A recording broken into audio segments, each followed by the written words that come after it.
49 fertility centre మీకు అందిస్తుంది కేవలం 899 రూపాయలకి ఫర్టిలిటీ అసెస్మెంట్ ప్యాకేజ్. చలసాని గారు ఇప్పుడు ప్రపంచ టెక్ దిగ్గజం బిల్ గేట్స్ ఆంధ్రప్రదేశ్ పర్యటన అమరావతిలో చంద్రబాబు గారితో చర్చలు చేయడం అంటే ఏ విషయంలో కావచ్చు, హెల్త్ విషయంలో కావచ్చు, లేకపోతే గవర్నెన్స్ విషయంలో చర్చలు చేశారు. ఆయన ఏం చెప్పారంటే టెక్ ఆధారిత పాలనలో ఏపీ ముందుంది అని చాలా ప్రశంసించారు చంద్రబాబు గారిని బిల్ గేట్స్. అయితే దీన్ని ఎట్లా చూడాలి? ఈ గేట్స్ ప్రశంసలు ఆంధ్రప్రదేశ్కి ఇది గేమ్ చేంజర్గా మారే అవకాశం ఉందా? లేకపోతే రాజకీయ ఇమేజ్ బిల్డింగ్గానే దీన్ని చూడాలా మనం? రెండింటిని వేసుకుందామండి. డెఫినెట్ గేమ్ చేంజర్ అనే పదాన్ని నేను వాడినాను. ఎందుకంటే ఆయన రావటంలో అద్భుతం జరిగిపోతుందని విశ్వసించాల్సిన అవసరం లేదు. అంటే గతంలో చంద్రబాబు గారు గతంలో హైదరాబాద్ అది కూడా చెప్తున్నాను. 1995లో is in 40 years age. Chandrababu Naidu garu కూడా 43, 44. ఆ వయసులో వాళ్ళిద్దరు రావటం చూసామండి. ఇండియాలో కాదు ప్రపంచంలోనే మొట్టమొదటగా అదర్ దాన్ అవుట్ సైడ్ మైక్రోసాఫ్ట్ని కన్విన్స్ చేసింది చంద్రబాబు గారు. అక్కడికి వెళ్ళి 5-10 నిమిషాలు అపాయింట్మెంట్ అని చెప్పి గంటల తరబడి మాట్లాడి కన్విన్స్ చేసి రండి అని చెప్పి అది ఎప్పుడైతే వచ్చిందో ఆ తర్వాత మీరు ఆనంద్ మహేంద్ర గారు వీళ్ళందరూ చాలా స్పష్టంగా చెప్పారు how is able to convince అని.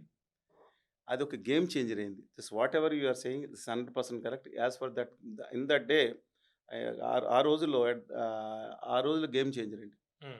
డెఫినెట్గా గేమ్ చేంజర్. ఇప్పుడు ఎందుకు కాదు? ఆ తర్వాత మొత్తం క్యూలు కట్టినాయి చాలా కంపెనీ. తర్వాత గూగుల్ మీకు తెలుసో లేదో ప్రపంచంలో 2వ అతిపెద్ద సాఫ్ట్వేర్ కంపెనీ డేటా సెంటర్ వల్ల ఉద్యోగాలు రావు. హైదరాబాద్లో 2026 మార్చి ఏప్రిల్ నాటికి ఇంకోటి కంప్లీట్ అవుతుంది. 30 లక్షల ఎస్ఎఫ్టీతో భవనంతో పాటు ఇన్ఫ్రాస్ట్రక్చర్తో పాటు అంటే ప్రపంచంలో 2వ అతిపెద్ద సంస్థగా వేలాది మంది 34,000 మంది వచ్చేది అవకాశం కనపడతా ఉంది. ఇవన్నీ కూడా ఆ రోజు హైదరాబాద్ బ్రాండ్ ఇమేజ్ పెరిగింది. చంద్రబాబు నాయుడు గారు కృషి ఆ రోజు అంటే ఆయనతోనే మొదలైందని చెప్పను. అంతకు ముందే మీకు సిఎంసి కంప్యూటర్ మెడిసిన్ కార్పొరేషను తర్వాత అనేక సిస్టమ్స్ ఆయన వచ్చిన తర్వాత బేస్ ఫౌండేషన్ పెంచారు. దాన్ని రక్తం స్వేదం అని అనగానే స్వేదంతో కష్టపడ్డారు, దాని ఒక స్టేజ్ తీసుకెళ్లారు. ఇవాళ ఆ రోజు బిల్ గేట్స్ గారి యొక్క స్నేహత్వం డెఫినెట్గా ఉపయోగపడి ఉంటుంది. ఆయన కూడా అంటే ఆయన ఉచితంగా పెట్టరు కదా, ఇక్కడ అవకాశాలు ఉంటాయి, ఇక్కడ టెక్నికల్ స్టాఫ్ ఉన్నారు, అనేక టెక్నాలజికల్ దిగ్గజంగా ఆంధ్రప్రదేశ్ మారిపోతుంది, అనేక ఇంజనీరింగ్ కాలేజెస్ ఉన్నాయి, మినిమం బేసిక్ నాలెడ్జ్ ఉంది. Y2K మళ్ళీ ఒకసారి చెప్తాను, Y2K business processing out sourcing కాకుండా మిగతా టెక్నాలజీ తీసుకోవాల్సిన అవసరం లేదు. ఇవన్నీ అది దాని ప్రాబ్లం ముందు బదులవుతుంది కదా, ఇవన్నీ కూడా ఆయన తీసుకున్నారు, అందిపుచ్చుకున్నారు. దట్ డజంట్ మీన్ కృష్ణ గారి కాంపిటీషన్గా చేశారు. ఇవాళ ఈయన వచ్చిన తర్వాత చాలామందికి ఇప్పుడు ఆయన వచ్చిన లాభం ఏంటో కానీ చాలామంది ఈనోను డైజిన్ ట్యాబ్లెట్ వేసుకుంటున్నారు. రోజు పొద్దున్న లేస్తే అది గొడవ. ఎవరు అపోజిషన్ బ్యాచ్ రోజు ఆయన తిడతాం, ఆడు ఏం తిడుతున్నాడు, శాజిస్ట్ గారు అంటాం, అదంటాం ఇదంటాం భయంకరంగా తిడుతున్నారు కొంతమంది. వాళ్ళ విజ్ఞతకు వదిలేస్తాను, అంతకు మించి నేను తప్పుగా ఎవరి గురించి మాట్లాడు. అగ్రికల్చర్లో టెక్నాలజీ విషయంలో అంటే ఈయన కోవిడ్ ఫౌండేషన్ భాగస్వామి అంతవరకు బూస్ట్ అవుతుంది. ఈయనే కోవిడ్ రావడానికి కారణం, ఈయనే సీట్ దొబ్బుకుపోతున్నాడు అని కూడా చాలా మంది చెప్పారు. ఒక ప్రొఫెసర్ గారు కూడా మాట్లాడతా జరిగింది. కానీ ఒకటి చెప్తుంది, నేను మొత్తం మనమేమో ఆయన ఇక్కడ సపోర్ట్ చేయడానికి ఏమి లేవండి. ఆయన మన బిల్లా గేట్స్ కాదు, లేకపోతే ఇది కాదు, గేట్లు సుబ్బారావు కాదు. ఏంటంటే అక్కడ సిచ్యుయేషన్ అండి, ఆంధ్రప్రదేశ్ వరకు ఇవాళ ఈ సీడ్స్ విషయంలో కానీ మిగతా విషయంలో కానీ ఇక్రిసాట్ వీళ్ళు ఏదో ఉదాహరణ చెప్తున్నారు కానీ దాన్ని అనుసంధానం చేయటంలో కానీ లేదా ఈ యాప్ ఆధారితంగా చేయటం కానీ డెఫినెట్గా మా ఆంధ్రప్రదేశ్లో ఆయన కోఆపరేషన్ ఉపయోగపడుతుంది. ఇక గేట్స్ ఫౌండేషన్ మీద కొంతమంది ఆరోపణలు చేస్తాను. నేను ఒకటి చెప్తున్నాను, దేశ చరిత్రలు కాదు ప్రపంచ చరిత్రలు రిపీటింగ్ అగైన్ అండి. ఒక వ్యక్తి ఎవరైనా ఆయన 3 పిల్లలు అనుకుంటున్నాను, ప్రతి ఒక్కళ్ళకి కూడా $1 మిలియన్ రాశాడు. ఆయన వేసుకొచ్చిన చార్టెడ్ ఫ్లైట్ వేసుకొస్తే ఆయన ఖర్చు ఉంటుందేమో. నా పిల్లలందరికీ కూడా $1 మిలియన్ చొప్పున మాత్రమే చెందాలి.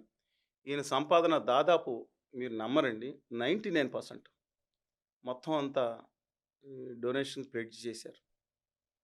ప్రపంచ చరిత్రలో వారెన్ బఫెట్ అని వీళ్ళ మిత్రుడండి, ఆయనతో 4 లక్షల కోట్లు ఇప్పుడు మెల్దా గిట్స్ ఉండి గేట్స్ ఫౌండేషన్ అయింది. అది మార్చుకున్న తర్వాత డైవర్స్ అయిన తర్వాత అది తీసుకొచ్చి అది చేశారు. ఇలాగ ఎంతమంది ఉంటారని ప్రపంచ చరిత్రలో అవి వచ్చిన తర్వాత అది పెట్టి ఆయన చెప్పింది ఎవరో రష్యన్ గర్ల్ ఎందుకులేండి అవన్నీ బయటకు వచ్చినాయి కదా. మాట్లాడితే నేను అడుగుతా ఉన్నాను, ఆయనను ఇద్దరు అడల్ట్స్ మధ్యన జరిగిన అది వాళ్ళకి వాళ్ళిద్దరు ఇష్టమైతే వాళ్ళ సంబంధం అయింది, వ్యక్తిగతమైంది, వాళ్ళ కుటుంబానికి సంబంధించింది. నేను మళ్ళీ చెప్తున్నాను, ఇక్కడ వాళ్ళందరూ అంగాంగ ప్రదర్శన చేసినప్పుడు బూతులు మాట్లాడుకున్నప్పుడు ఫోన్లు మాట్లాడి కనపడదు వీళ్ళకి. వాడు ఒక నీచుడు నికృష్టుడు అని వాడు అధమాధముడు సెక్స్ పిశాచి ఏం మాట్లాడుతున్నారండి? పోనీ మామూలు మాట్లాడితే అర్థం ఉంది, ఉమ్, పార్టీల బ్యాచ్లు కూడా మాట్లాడుతున్నారు. ఇంత ఉష్ణాయాసం ఎందుకు నాకు అర్థం కాదు. ఉమ్, ఇప్పుడు ఇదే ఇప్పుడు ఇది ఇంకోటి, ఆయన ఫైల్స్ రాకముందు ఫైనలైజ్ అయింది ఈ ప్రోగ్రామ్. జెఫ్రీ ఎపిస్టన్ ఫైల్స్ ఓపెన్ అవ్వకముందు ఉమ్, ఆ, ఆ, బయట ఇది ప్రోగ్రామ్ ఫైనలైజ్ అయింది. ఆ తర్వాత వచ్చిన తర్వాత లెటర్స్ ఈ టైంలో ఆయన లేరు, జగన్మోహన్ రెడ్డి గారు లేదా కొత్తగా నవతరం రాజకీయ మైకిల్ అంటే యువత వచ్చాడు అనుకున్నాం. అప్పుడు కూడా ఇది ఆరోపణలు చేస్తారా? ఉమ్, గవర్నమెంట్ ఈజ్ కంటిన్యూస్ ప్రాసెస్ కదండి. ఇప్పుడు మీకు అర్థమైంది కదా. ఇప్పుడు బిల్ గేట్స్ లాస్ట్ టైం వచ్చినప్పుడు ఇంకొకరికి వచ్చినప్పుడు రాజశేఖర్ రెడ్డి గారు ఉన్నారు కదా, ఉమ్, ఆయన పొలాలకు తీసుకెళ్ళి ఏది తీసుకెళ్ళినా సరే వాటి అంటే మనాడు ఉన్నప్పుడు వస్తే మాత్రం ఆయన ఏం గొప్ప ఇంద్రుడు చంద్రుడు, ఉమ్, మనాడు లేనప్పుడు వస్తే మాత్రం అప్పుడు ఆ రోజు కూడా కొంతమంది రాజశేఖర్ ఏం చేశాడు లేకపోతే ఆమ్, ఏం చేశాడు లేదా బిల్లు వాళ్ళు వస్తే ఏం చేశారని కొంతమంది ఆరోపించారు. తప్పు ఎవరైనా తప్పే. అంటే చలసాని గారు ఇప్పుడు 90s హైదరాబాద్ని ఒక టెక్ హబ్గా చంద్రబాబు గారు మార్చారు. ఎస్, అయితే ఇప్పుడు నో డౌట్ అండి. ఇప్పుడు ఒక టెక్ క్యాపిటల్గా అమరావతిని మార్చే ప్రయత్నం ఇది. ఒక పాజిటివ్ ఎకో సిస్టమ్ రావడానికి ఒక ఎంతమంది వచ్చారంటానికి డెఫినెట్గా ఒక పాజిటివ్ స్టెప్ వేయాలండి. Um, but it's far from truth as far మీరు చెప్పిన ఒక ఎందుకంటానంటే ఆ రోజు చంద్రబాబు నాయుడు గారి కృషి సమయం 3 విషయాలు చెప్తానండి. ఉమ్, ఆ రోజు స్ట్రాంగ్ కన్విక్టెడ్గా ఉన్న ఆయన కసితో నిరూపించుకోవాలన్న కసితో పనిచేశాడు చంద్రబాబు నాయుడు గారు. అవును, రామారావు గారిని తీసుకొచ్చి రాత్రింబోళ్ళు అని చెప్తున్నారు, రాత్రింబోళ్ళు పనిచేశాడు ఆయన. ఉమ్, ఆయనకి పక్కన ఆ రోజు ఏ చౌదరి గారు లేకపోతే రణదీప్ సుడాన్ గారు అద్భుతంగా టీం దొరికారండి 2001 వరకు. తర్వాత ఏమైనా పక్కన పెడదాం. మరి 2014-19 వరకు నేను ఒకటి అడుగుతున్నా మిమ్మల్ని. ఉమ్, ఇవాళ ఇప్పుడు ఆ చంద్రబాబు నాయుడు గారు ఆ స్టేజ్కి తీసుకొచ్చినారు, ఎవరో కాదనలేరు, శత్రువులు కూడా కాదనలేరు. ఉమ్, రాజశేఖర్ రెడ్డి గారు అందిపుచ్చుకుని నెక్స్ట్ లెవెల్కి తీసుకెళ్లారు. ఉమ్, ఆ తర్వాత రోసే గారు, తర్వాత కేటీఆర్ గారు 54,000 కేటీఆర్ గారు అధికారం ఐటీ మంత్రి అనే కదండి 9 సంవత్సరాలు. అవును, ఆయన వచ్చినప్పుడు హైదరాబాద్లో సాఫ్ట్వేర్ ఎక్స్పోర్ట్స్ అరౌండ్ 54K 54,000 కోట్లు. ఆయన కేటీఆర్ గారు బయటికి దిగిపోయే నాటికి దాదాపు 2,50,000 కోట్లు. అంటే మామూలుగా పెరగడం వేరే సంగతి, దానికి కావాల్సిన అన్ని సదుపాయాలు కంటిన్యూ చేశారు. కంటిన్యూ చేశారు. నేను అడుగుతాను, ఆంధ్రప్రదేశ్లో సాఫ్ట్వేర్ ఎక్స్పోర్ట్స్ ఎంతో చెప్పండి ఒకసారి. మరి అంతకుముందే ఉన్నాయి కదా, విశాఖపట్నంలో ఉన్నాయి కదా, 2014లో ఎంత ఉంటాయండి? అరౌండ్ 2,000-3,000 క్రోర్స్. ఉమ్, చంద్రబాబు నాయుడు గారు దిగిపోయినప్పటికీ ఎంతండి? 70,000 కోట్లు వచ్చి ఈయన తనితరం వేసాడు అనుకోద్దు. సేమ్ అంటే ఎస్సీజెడ్లో కాకుండా మన డైరెక్ట్గా గవర్నమెంట్ ఇచ్చిన నాస్కామ్ ఇచ్చిన రిసల్ ప్రకారం అంతే. ఘనత వహించిన అని పేరు తెచ్చుకున్న జగన్మోహన్ రెడ్డి గారు వచ్చిన తర్వాత ఎంతండి? ఉజ్జాయింపుకు 1,000 కోట్లు. అంటే ఏంటి ఇక్కడ? హైదరాబాద్ 3 లక్షల కోట్లు, ఇంకో పక్క రాష్ట్రం 4-5 లక్షల కోట్లు, ఇంకో పక్క రాష్ట్రం వెళ్తుంటే ఆ రోజు వచ్చిన చంద్రబాబు నాయుడు గారు ఒక శక్తే కాకుండా ఆ రోజు వైటుకే రావటం, హైదరాబాద్ యొక్క పరిస్థితులు, భౌగోళిక పరిస్థితులు, సహజ సిద్ధమైన పరిస్థితులు, అన్ని సదుపాయాలు ఉండటం, ఇంటర్నేషనల్ కనెక్టివిటీ ఉండటం, అక్కడ అన్ని భాషలు మాట్లాడే ప్రజలు ఉండటం, ఇవన్నీ కూడా కలిసి వచ్చింది కాబట్టి ఆ స్టేజ్ తీసుకెళ్లారు. I don't expect the same thing in Andhra Pradesh. అంటే గేట్స్ చాలా విజిట్, కష్టపడాలి. బిల్ గేట్స్ విజిట్ వల్ల పెట్టుబడులు పెరిగే అవకాశం ఏదైనా ఉందా? డెఫినెట్గానండి. ఇప్పుడు ఆదాని డేటా సెంటర్ వచ్చింది, ఉమ్, దాంట్లో వచ్చే దిక్కుమాల ఉద్యోగాలు 300-400 ఉంటాయేమో. ఉమ్, పైగా రాష్ట్రానికి వేలాది కోట్ల నష్టం కూడా ఒక విధంగా. ఏ విధంగా అంటే ఆ ఎలక్ట్రిసిటీకి దాన్ని చేసే రాష్ట్రం ప్రభుత్వం వేసుకోవాలి లైన్లు గిన్లు అన్ని వేల. కానీ ఎకో సిస్టమ్ డెవలప్ అవుతుంది చూసారా, అది టెక్ రంగంలోనే ఇంటర్నేషనల్. విశాఖపట్నం ఎక్కడ ఉందని 12 కోట్ల మంది ఎతికారంట. నమ్మలేని నిజం అది. ఉమ్, సంతకం అవగానే ఆ రోజు మొత్తం నేషనల్ న్యూస్లో కాదు, ఇంటర్నేషనల్ న్యూస్ వచ్చింది అది. 12 కోట్లు. 12 కోట్లు, 12 కోట్ల మంది ఉమ్, ఆ రోజు అక్కడ వేరేజ్ విశాఖపట్నం అని ఎతికారంటే మీరు ఎట్లా వస్తుంది దాంట్లో చూడండి ఒకసారి. వస్తుందంటే అంటే ప్రపంచవ్యాప్తంగా ఎక్కడ ఉంది ఆ నగరం? మన ఇండియాలోనే ఎత్తుకుంటారు 7 కోట్లు. అది చెప్తున్నానండి. వేరేజ్ విశాఖపట్నం అని ప్రతి వాళ్ళు ఉంటారు కదా ఎలక్ట్గా. అందువల్ల ఒక ఎకో సిస్టమ్ డెవలప్ అవుతుందని పాజిటివ్నెస్ తీసుకోవాలి. ఉమ్, రాష్ట్ర ప్రజలకు కట్టిన పళ్ళు ఓడగొట్టి వీళ్ళు కట్టిన వసూలు చేసిన పన్నులోంచి మొత్తం ఆ గుజరాతీ మారేడు వ్యాపారులు దారదత్తం చేయటం అనే దాన్ని వ్యతిరేకిస్తాను. వేరే సంగతి ఇందాక అడ్డంగా. మీరు చెప్పినట్టు సోషల్ మీడియాలో బిల్ గేట్స్ పర్యటనకు సంబంధించి చాలా విమర్శలు కూడా వస్తాయి. విమర్శలు అనేది కాదండి, ఇది దాటిపోయి రాజకీయంగా బూతులు ఎట్లా? తిట్టుకుంటా చాలా రాజకీయంగా అసహ్యంగా ఎటువంటి చేస్తారు. ప్రభావం చూపిస్తాయి ఇవి? కొంత ఆయన మీద మానసికంగా ప్రభావం ఆయనతో కొంత. ఆయన కూడా సోషల్ మీడియా ఉంటుంది, నెట్వర్క్ ఉంటుంది, is from software field what else అండి. అవును, బట్ కానీ డెఫినెట్గానండి వాళ్ళ అవన్నీ అది మంచి పద్ధతి కాదు. ఆయన మీద ఉంటే మరి ఇదే మా కేంద్ర మంత్రులు, ప్రధానమంత్రి, మన ప్రధానమంత్రి, మన ప్రియ ప్రధానమంత్రి పేరుంది, ఉమ్, ఆ గుజరాతీ వ్యాపారుల పేరుంది, కేంద్ర మంత్రి పూరి గారి పేరుంటే ఏం మాట్లాడుతున్నాడు ఆయన? ఉమ్, వెళ్ళొచ్చాను మా బాస్ చెప్పాడు కాబట్టి నేను ఆ తర్వాత కూడా కన్విక్షన్ అయిన తర్వాత కూడా వెళ్ళి కలిసి వచ్చానని చెప్తున్నారు కదా. దాని గురించి ఎవరు మాట్లాడతాను రాదు. ఉమ్, ఈయన పేరు వచ్చింది, ఏమొచ్చింది?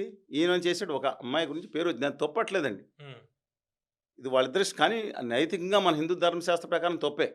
ఉమ్, అలా భార్య ఉండగా విడాకులు ఇవ్వడం కూడా తప్పే. ఉమ్, అది వేరు, దాని ప్రకారం ఫాలో అవుతామా? అందువలన ఆ సిద్ధాంతాలు నేనేం సపోర్ట్ చేయను, అనైతిక పద్ధతుల్ని. కానీ దాన్ని అడ్డం పెట్టుకుని ట్రోల్ చేయడం ఏంటండి? పొద్దున్న సాయంత్రం వరకు మనిషి వస్తే పొద్దున్న సాయంత్రం అసలు ఎన్ని వందల వీడియోలండి, వేల వీడియోలండి. డైరెక్షన్ తప్పుతుంది. మళ్ళీ చెప్తున్నాను, జగన్మోహన్ రెడ్డి గారికి మై హంబుల్ రిక్వెస్ట్ అండి. మీరు కామ్గా కూర్చున్నా అవతలాలు చేసే దానివల్ల ఇవాళ పరిస్థితులు చూస్తూ ఉంటే అధికారంలోకి వచ్చేటట్టు, అంటే ఈ కక్షాంతకులకు వెళ్లకుండా ఉంటే వెళ్తుందని భయం ఉంటే మాత్రం రారండి. అలా పంపిస్తున్నప్పుడు ఎందుకని ఈ కక్ష సాధింపు మాటలు ఇవన్నీ ఎందుకండి? ఇన్ని ప్రజా సమస్య మీద పోరాటం చేయాలి. ప్రజా వ్యతిరేకం కార్యక్రమాలు చేస్తున్న ఇప్పుడు రాష్ట్ర కూటమి ప్రభుత్వం మీద ఖచ్చితంగా చేయాలి. ఇలాంటి వాటిలో వీళ్ళ ఎనర్జీ అంతా, అద్భుతమైన ఎనర్జీ ఉంది వాళ్ళలో. ఆ ఎనర్జీ అంతా ఈ ఇలాంటి కార్యక్రమాలు పెట్టుకుని ఆయన ఫైల్స్, ఆయన ఎవరమ్మాయి ఏందండి నాకు అర్థం కాదు. ఒక విమర్శ చేయడం తప్పని నేను అన్నాం, కానీ దీనివల్ల రాష్ట్రానికి నష్టం అవుతుంది కదా. బిల్గేట్స్ రావడం వల్ల అన్నీ దొబ్బుకుపోతాడు. ఏం దొబ్బుకుపోతాడు? లోపాలుంటే ఖచ్చితంగా నిలదీయండి. Absolute nothing wrong in that. ఒక రాష్ట్రం ఇవాళ ఒక్కటి చెప్పండి నాకు, సిఆర్టీలు ఉంది, అత్యధికులు ఎంతమంది ఉన్నారు? ఎవరున్నారు? ఇండియన్స్ ఉన్నారు. ఇండియన్లో అత్యధికులు ఎవరన్నా తెలుగు పెట్టినారు. తెలుగు వాళ్ళు అత్యధికులు కోస్తా రాయలసీమ ఉన్నారు. ప్రపంచంలో ఎక్కడికి వెళ్ళినా టెక్ రంగంలో జరుగుతుంది ఇదే కదా. మీరు గురుగావ్ వెళ్ళండి, హైదరాబాద్ వెళ్ళండి, ఎక్కడికి వెళ్ళినా తెలుగు వాళ్ళు ఉంటున్నారు అత్యధికులు. తెలుగు వాళ్ళు కోస్తా రాయలసీమ వాళ్ళు కూడా ఉన్నారు తెలంగాణ.